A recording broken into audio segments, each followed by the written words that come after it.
Poštovane kolege, dragi prijatelji, dobrodošli na oficijalni Dynamics Audio YouTube kanal.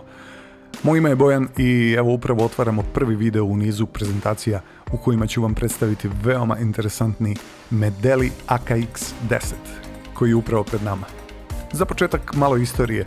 Medeli je, kao što znate, kineska kompanija osnovana davne 1983. godine, ali sa proizvodnjom uređaja počinju 1995. Dakle, nije tako mlad brand kako nam se isprva čini. Medeli je proizvodio uređaje za Music Store iz Kelna i za Thomann pod njihovim imenima, a proizvodi pod brandom Medeli su bili uglavnom jeftiniji elektronski instrumenti, interesantni početnicima i učenicima zbog veoma niske cene.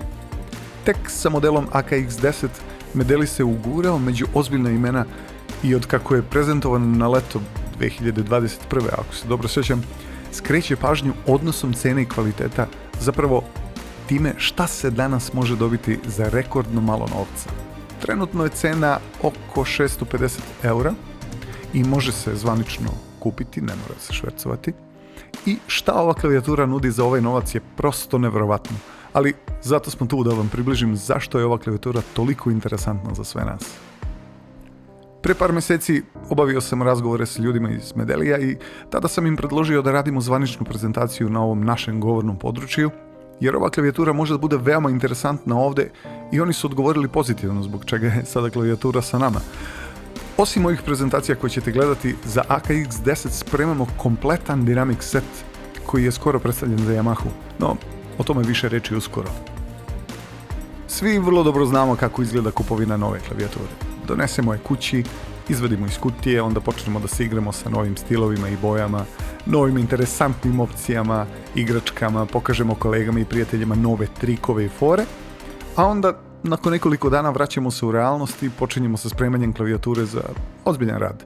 A to po nekom pravilu za ovaj naš deo planete uvijek podrazumeva mnogo semplova i stilova sa strane i tek možda po nešto iz ROM baze što možemo iskoristiti.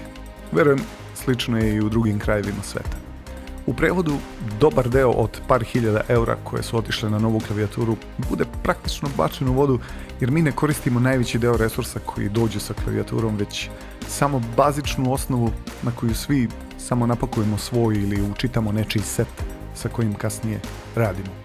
Odavno razmišljamo o tome kako bi bilo dobro kada nam proizvođači ne bi poturali i naplaćivali na silu opcije koje služe samo za pokazivanje u izlogu prodavnice, a dali nam onu zdravu osnovu za rad, ali sa redukovanom cenom i evo, to se sada dogodilo sa AKX10.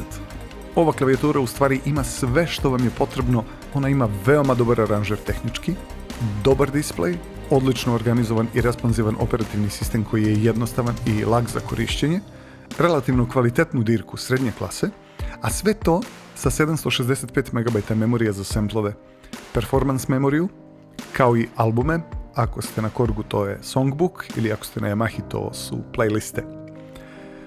Kvalitet izrade je veoma dobar, klavijatura deluje čvrsto i kvalitetno, dugmići su kruti i precizni, ništa se ne klime i ne ljulja, sve deluje gotovo identično kao kod Yamaha PSR SX serije, sve zajedno sa dirkama koje su gotovo istog kvaliteta. Verovatno to vidite i sami. Očito je da se Medeli sa AKX10 oslonio dosta na pomenutu PSR SX seriju, ali ne samo dizajnom, već i funkcionalnošću.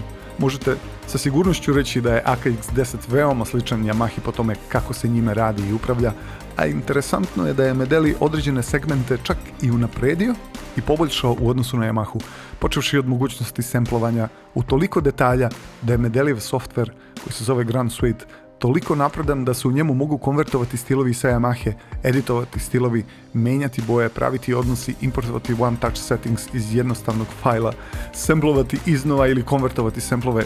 Zaista mogućnosti su ogromne.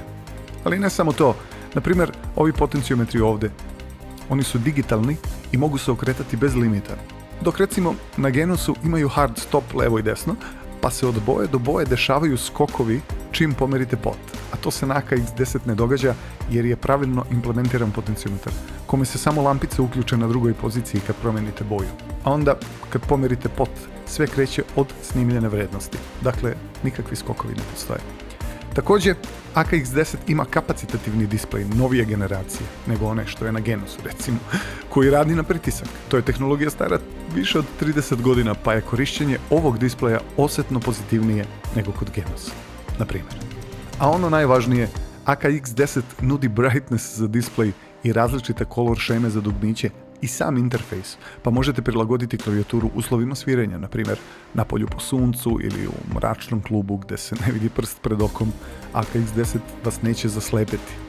Ma koliko ovo delovalo jednostavno i bazično, sjetimo se da je to isti taj pomenuti Genus koji košta skoro 8 puta više, ovo nema i morate koristiti razna smešna pomagala da biste uopšte mogli da svirate na direktnom suncu ili ako vam neko svetlo svija u display. I pitat ćete vjerovatno, pa u čemu je fora? Realno, fore nema. Osim možda jeftine radne snage u Kini.